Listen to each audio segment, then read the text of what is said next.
Hello friends, অনুপমাস কিচেনে তোমাদের welcome. আজ আমি তোমাদের কুল দিয়ে সেরা স্বাদের কুলের আচার বানিয়ে দেখাবো। এই কুলের আচারের টেস্ট এতটাই ভালো হয় যে তোমরা বারবার বানিয়ে খাবে। আর আমার টিপস ফলো করে বানালে কুলের আচারের টেস্ট হবে দুর্দান্ত। এই যে দেখো, কুলের আচারের জন্য নিয়েছি আমি কুলটা আমি 2 দিন রোদে শুকিয়ে নিয়েছি।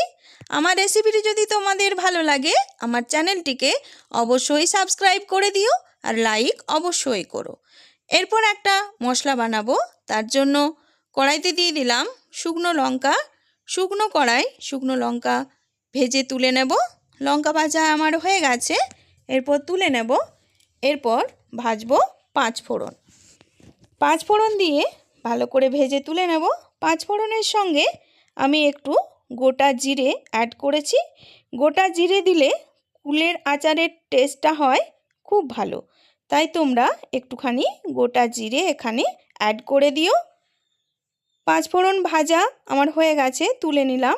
এরপর কড়াইতে দিয়ে দিলাম পরিমাণ মতো তেল দিয়ে দিলাম একটা এলাচ থেতো করে। এলাচটা দিলে কুলের আচারের যে স্মেলটা হয় সেটা খুব ভালো আসে, তাই তোমরা এলাচটা অবশ্যই দিও। ফোড়ন থেকে সুন্দর গন্ধ বেরোলে কুলগুলো দিয়ে দেব। কুলগুলো দিয়ে ভালো মতো ভেজে নেব। কুলগুলো দিয়ে ভালো মতো নেড়ে চেড়ে ভেজে নেব। কুল ভাজা হয়ে গেলে দিয়ে দেব পরিমাণ মতো নুন দিয়ে আবারও একটুখানি নেড়ে চেড়ে ভেজে নেব। তারপরে দিয়ে দেব পরিমাণ মতো জল দিয়ে ঢেকে কুলটাকে ভালো মতো ফুটিয়ে নেব। কুলটা ভালো মতো ফুটে এলে দিয়ে দেব এর মধ্যে পরিমাণ মতো গুড় দিয়েও ভালো মতো ফুটিয়ে নেব। গুড় দিয়ে ভালো মতো ফুটিয়ে নেব আর জলটাও শুকিয়ে নেব, তবে বেশি ড্রাই করা যাবে না। এই যে দেখো, এইভাবে একটু আঠালো ভাব হয়ে গেলে তোমরা এই সময় গ্যাস বন্ধ করে দিও, কারণ ভাজা মশলা পড়লে আবারও একটুখানি এটা ড্রাই হয়ে যাবে, তাই তোমরা সেই মতো রেখো।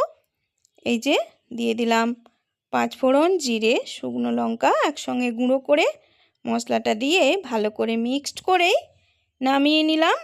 এই যে দেখো, দেখেই অসম্ভব লোভনীয় লাগছে। তোমরা এভাবে বানিয়ে খেও, কমেন্টে আমাকে অবশ্যই জানিও। আশা করি তোমাদের এই আচারের রেসিপিটা খুব ভালো লাগবে। তোমরা বানিয়ে খেও। Please like, share, comment and subscribe my channel. Thank you.